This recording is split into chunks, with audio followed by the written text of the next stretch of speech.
Welcome back everyone. We're going to be doing another comparison this time around between, you guessed it, the OnePlus 8, the standard base model, against the Samsung Galaxy S20. Now, you might be thinking, oh, the OnePlus 8 is so much cheaper and it's the better value per dollar because it can do everything the Samsung Galaxy S20 can't, vice versa. That's not completely the case because, yes, brand new, we know I did spend way more money on this than this. This one cost me like a little bit less than 800. Actually, no, over 800 because this is like that top tier model, which was annoying. The Samsung Galaxy S20 cost about a little bit over $1,000 to pick up. But the thing to keep in mind though is that with the Samsung Galaxy S20, it does not cost that $1,000 anymore. I've seen a lot of these go on Amazon for way less, and you can actually pick one up for less than $800 on Amazon. So I'll leave both of these linked down in the description below so you can get them from there and help support the channel at the same time. But just know that brand new, yeah, the S20 is a little bit more expensive, but on Amazon they're a little bit cheaper. Actually, they're almost the same price on Amazon when it comes down to it. So looking on the front, you can automatically see that there are some key differences. They both have hole punch displays, but the S20s is in the center, the OnePlus 8 is on the top left. And feeling both in the hand, you can kind of tell even side by side, the OnePlus 8 is definitely bigger than the S20 by quite a bit. I would say the OnePlus 8 is more like the S20 Plus size more than the S20. But they both don't feel like gigantic phones in the hand. The S20 definitely does feel a little bit smaller though. But looking on the front, I'll go ahead and start with the S20 because it is the older one, kind of.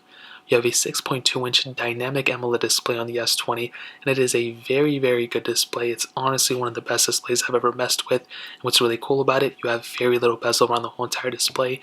It's 1440p, extremely good. And like I stated, man, the best thing about the screen would probably be the 120Hz refresh rate that you have on this display. Now, you only have 90Hz on the OnePlus 8, which I'll get in a second, but that 120Hz really adds just like an extra layer of just smoothness on top of the phone, which is honestly one of my favorite things ever. It's nothing like you're gonna go change your life over. It doesn't really add any functionality, but you use your phone so much every day, and you deserve the best. And by having the 120Hz refresh rate, it really adds that much more smoothness on the display, which is extremely nice. I have a lot of respect for this type of panel, and it gets really bright, it looks really good, there's really nothing to hate on it. So definitely, in my opinion, the Samsung Galaxy S20 has a very, very good panel. On the OnePlus 8, on the other hand, we have a 6.55-inch 1080p panel. This Fluid AMOLED, and between both, if I'm being honest, I could not tell you which one was 1440p and which one was 1080p. I mean, this panel looks really, really good for a 1080p panel, and as I've stated before, OnePlus makes really, really good 1080p panels, and this one is no exception. I think it looks really good. Like I stated, you have the hole punch display up top and a very little bezel around the whole entire phone too. Now, like I stated, you have 120Hz on the S20, but you have 90Hz on the OnePlus 8, which is still pretty good. I'll give you a quick example. Like, I would rather have the jump from going from 60Hz to 90Hz, I think, is bigger than going from 90 to 120. 120 is probably the best, but still 90 is pretty decent too. I'm surprised I'm saying pretty decent when just last year the OnePlus 7 Pro came out with 90Hz on the OLED, and that was a pretty big deal. But 90Hz is still extremely good. So when it comes down to both displays, I mean, I would probably end up picking the S20's display, but I still think the 8 has a pretty good display overall. So that pretty much covers it up in the front. Both have USB Type-C ports on the bottom. And on the back, triple camera setups, which I'll get into in a second. Glass backs on both have wireless charging. The S20 does have reverse wireless charging, where the 8 does not. The 8 Pro has reverse wireless charging, but this one does not. But it's still pretty good for the most part. Glass backs on both, like I stated. Now, another cool thing with the S20 is that you do actually have a micro SD card slot, which is extremely cool. You do not have anything like that or any expandable storage on the OnePlus series. I don't think they've ever had it. On the S20, you do have that, which is an extremely cool thing. And so for sure, I'll probably tell you the S20, I think, is just the better build quality and the better feeling phone overall. Now, some of you might like that matte texture that's on the OnePlus 8, but between me, I mean, I really don't care that much. So in terms of the outside, that really pretty much covers it. Now, one advantage that the OnePlus 8 might actually have over the S20 would definitely be the software. I personally think that Oxygen OS is way better than One UI. I mean, if you look at them, this is pretty much almost stock Android with a couple more features.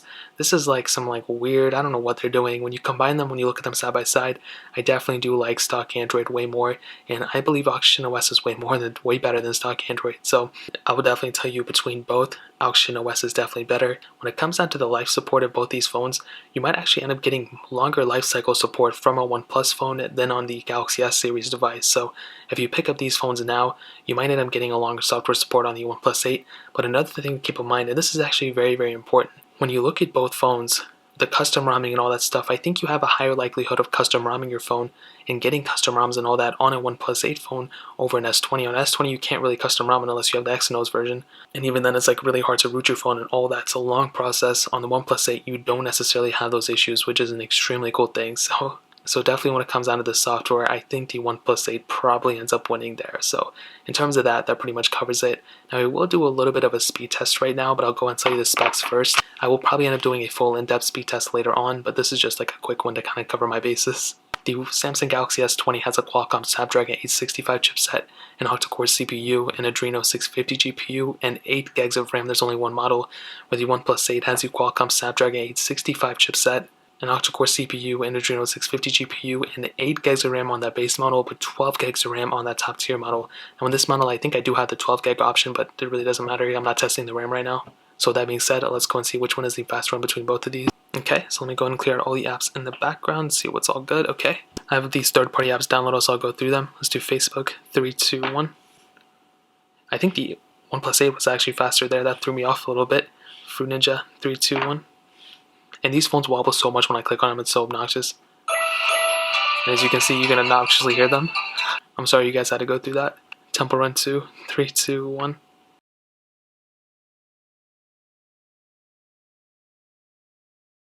It's looking like I have to turn the volume down, guys. I'm so sorry.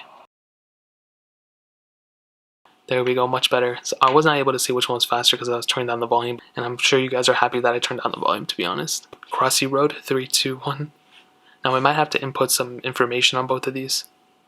On this one I do, on that one I didn't, so we'll just leave that one as inconclusive. Instagram, 3, 2, 1. Okay, very interesting. Snake vs. Blocks, 3, 2, 1. And they both were almost identical when it came down to it. Let's go and play a game. And yeah, they're both about the same when it comes down to it. Temple Run, the original one, 3, 2, 1. Now it was on a game here, so I will have to restart it. Temple Run again, 3, 2, 1.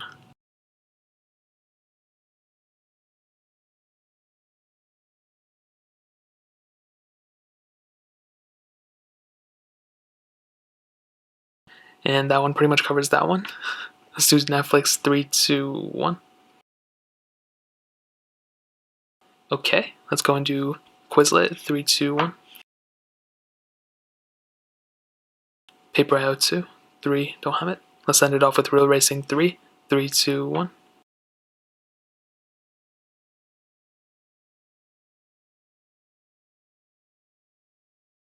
And they both were on different segments of the game, but they both were really close. And honestly, in my opinion, they are kind of like flippy floppy. Sometimes the 8 is sometimes the OnePlus 8 is faster.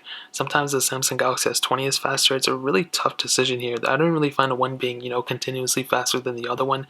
So I can tell you in terms of the speed, I wouldn't necessarily get one phone over the other just based off the performance. I think both phones are really good performing phones, but I don't think one is like way better than the other one, if that makes any sense. So I'll go ahead and hit on these cameras now. I will do a separate camera test, a full-on one as well, but I'll briefly hit on them in this video, as I always say. They both have triple camera setups on the back, which is really cool. The Galaxy S20 has a single 12 megapixel camera, a 64 megapixel telephoto lens, and then a 12 megapixel ultra-wide sensor, where the OnePlus 8 has a 48 megapixel wide-angle lens, a 16 megapixel ultra-wide sensor, then a 2 megapixel macro lens. Now, honestly, between both, I mean, the Galaxy S20 is the way better camera sensor in my opinion. The quality is better, the video quality is better, but the really interesting thing is that you can do 4K 60 on both phones, which is cool, but the Galaxy S20 has the capability of shooting 8K videos, which is insane, and I don't think anybody's going to, film that high. I just think it's kind of worthless, but it is super cool to still do it.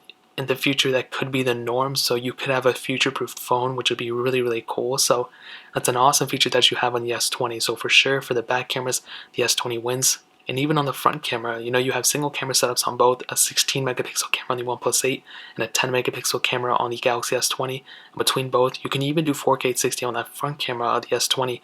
You can only do 1080p on that front camera on the OnePlus 8. So definitely when it comes down to the camera, the S20 for sure wins. Now ending it off with the battery life, the Samsung Galaxy S20 has a 4,000 mAh battery, where the OnePlus 8 has a 4,300 mAh battery, and I'll probably end up siding with the OnePlus 8 having the better battery life, even though it has a bigger screen and all that. You still have, 120 Hz here and a smaller battery, where you have 1080p display here and a bigger battery, so for sure I'll probably end up siding with the OnePlus 8. And when it comes down to it, dude, I'll be honest, I think I would probably pick up a Samsung Galaxy S20 over the OnePlus 8, even though the S20 software is a little weird. I think the features that you're gaining, as well as the better camera, the reverse wireless charging, the better screen, and all that stuff, I would probably end up signing with the Samsung Galaxy S20 over the OnePlus 8. But I think the OnePlus 8 is still pretty close behind. If this is a 10 out of 10, this phone is probably like a 9 out of 10 or 9.5 out of 10. It can pretty much do everything this phone can do. There's just a couple things that are just a little bit different. So that really pretty much covers it. If you guys have any other questions or anything, let me know in the comment section below. Hit the like button, that would mean so much, but definitely hit that subscribe button. Every single subscriber that we get really does count, so it means so much if you guys can hit that. Also, check out the other links down in the description as well. My Twitter, my Instagram, my second channel. All those links are linked down below. I'd really appreciate it if you guys would check it out. More importantly than everything else, I love every single one of you guys. Hopefully I'll catch you guys in the next video. Peace out till then.